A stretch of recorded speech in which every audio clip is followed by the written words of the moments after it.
Ďakujeme, čakali sme. Klobúk dole, no tak krásne nám tlieskate. Viete čo, my sme pred mesiacom hrali v Maďarskom Miškolci a netlieskali nám až tak. Tak si to veľmi, veľmi vážime, že v Šamoríne sme doma. Je to tak? Viete čo, aj keď nás nepozvete, aj tak prídeme na druhý rok. Máme to tu radi, jedným slovom. Ja sa z toho veľmi, veľmi vytešujem, lebo to na východnom Slovensku raz taký štangast prišiel do diskontu, kde predávajú alkohol a hovorí, poprosím vás fľašu na 25. výročie môjho sobáša. A ten predávač mu hovorí, a chcete oslavovať alebo zabudnúť. Tak verím, že toto bude nezabudnutelný koncert, pretože my si to tu dnes po obede veľmi, veľmi užívame a ja stále hovorím, že hudba nepozná hranice, nerobí regionálne ani národnostné rozdiely. Aj my sme tu doma, aj my sa tu cítime veľmi dobre. Ešte raz ďakujeme. Včielka! Dámy a páni, my v Šamoríne a dnes sa spievať Včielku. Mám pocit, že nás vypískate. Prvé pilaté cviky už vidím.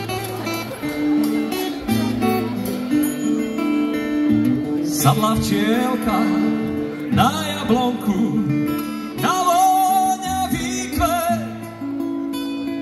Prečo si mi zabránila odísť ten šíry svet?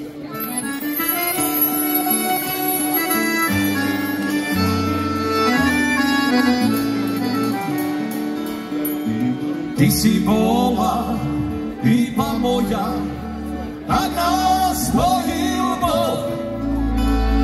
Na lásku je jeden málo, láska si pýta dvoch. Na lásku je jeden málo, láska si pýta dvoch.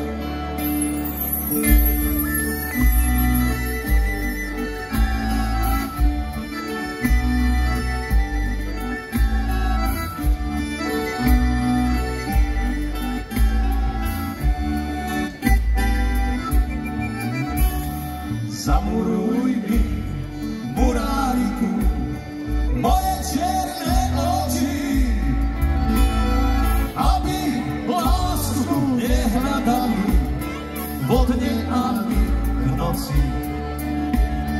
Aby lásku nehľadali vo dne ani v noci.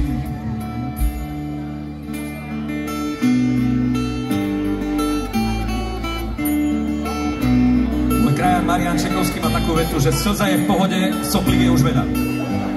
Nech teda zostane pri slzách šťastia dnes po obede, pretože ste boli úžasní. Ďakujeme.